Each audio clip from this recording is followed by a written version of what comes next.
Okay, hi.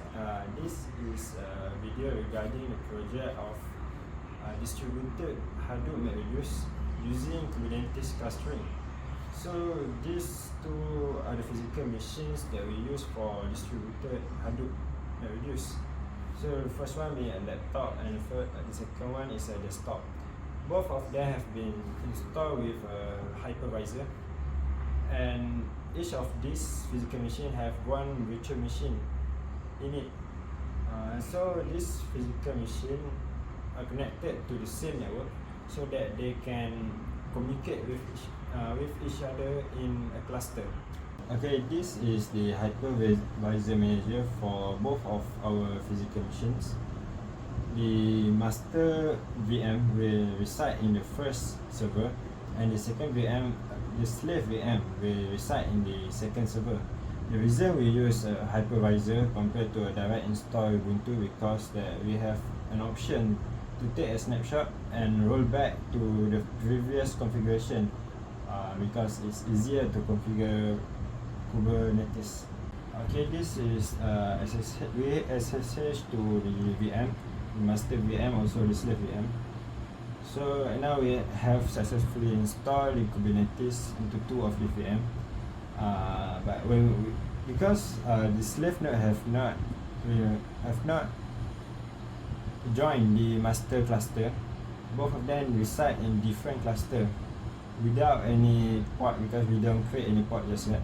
So now we will try to create port for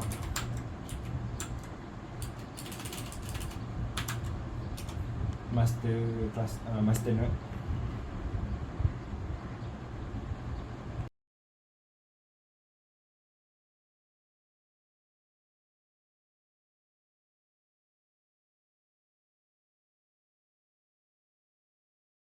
Okay, we have successfully created a port for master node. So now I forgot to join the slave node into the master cluster. So we try to join them first.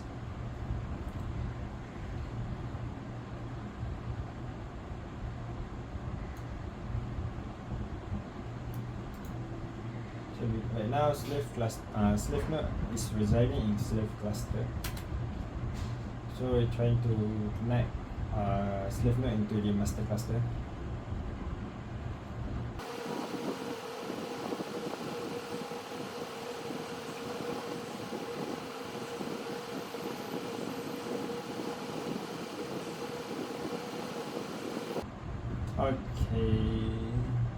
Okay, yes. The slave node have joined the master cluster. So let's see that node.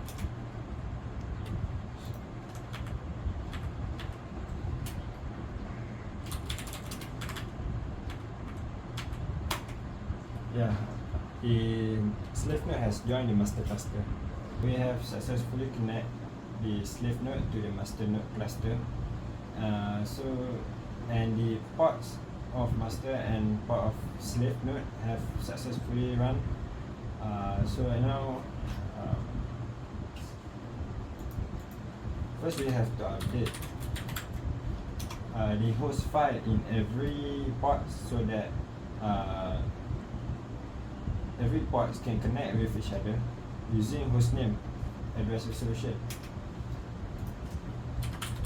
So because the slave node, the data node of the slave node have joined the master cluster, actually there will be an interaction even between different virtual machine. So control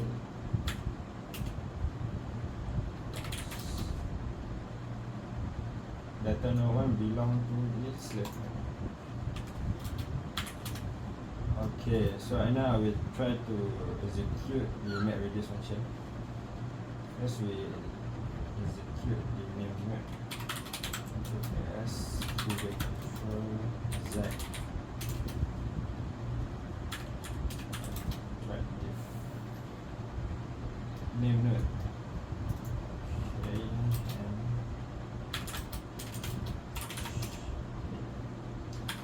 and S.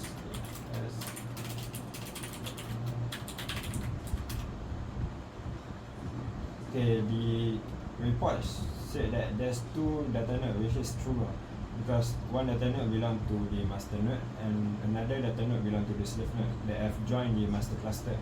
So both of them will be used to execute the MapReduce function.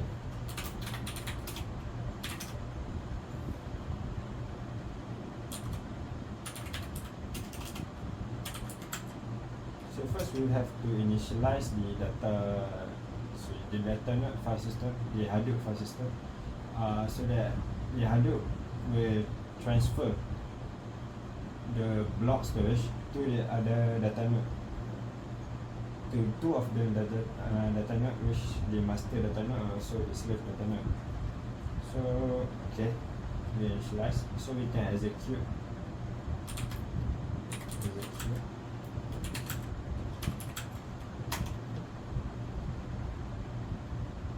We execute MapReduce function for 500 input.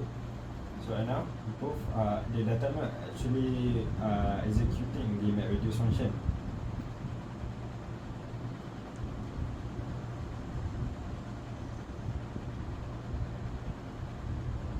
Okay, now the MapReduce function has executed successfully. For this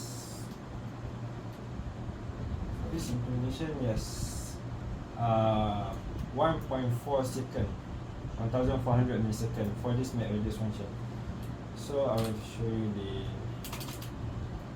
output result. DFS.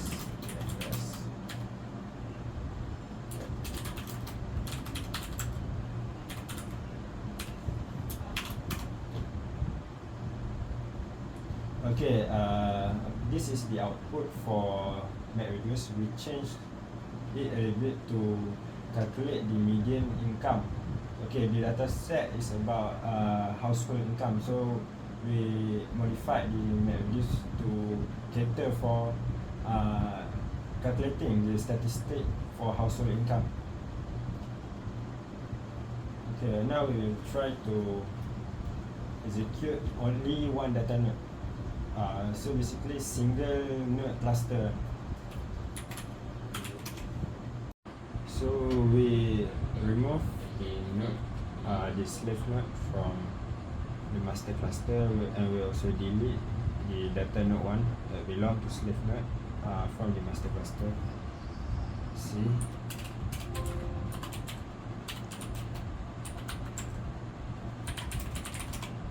Yeah, only master node are residing in master cluster. So we try to run MapReduce, Hadoop MapReduce using only one node, only one machine only. So we initialize the DFS to upload block into data node.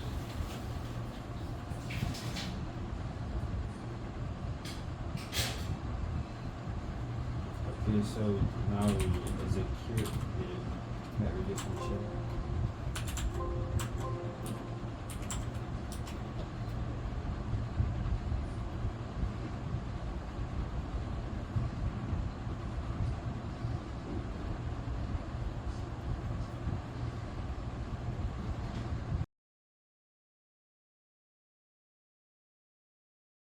So we successfully execute MapReduce for only one node for the master clusters.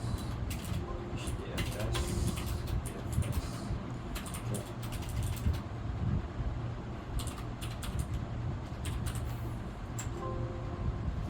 Okay, let's see. Compared to multi-node cluster, the multi-node cluster only took 1.39 seconds to execute MapReduce function for 500 input, but for single node cluster, it takes 1.93 seconds to execute the MapReduce function.